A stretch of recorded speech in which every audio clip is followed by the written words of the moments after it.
Getting involved in the Facebook Firstborn Challenge is as easy as 1, 2, 3. First thing you need to do is log into your profile, type in hashtag Firstborn Challenge. It will come up with a golden trophy beside it. Then next you go into your gallery, select the photo or photos you wish to upload of your firstborn.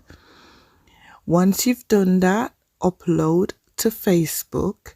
You will see all the photos you've selected. Then post so all your family and friends can see.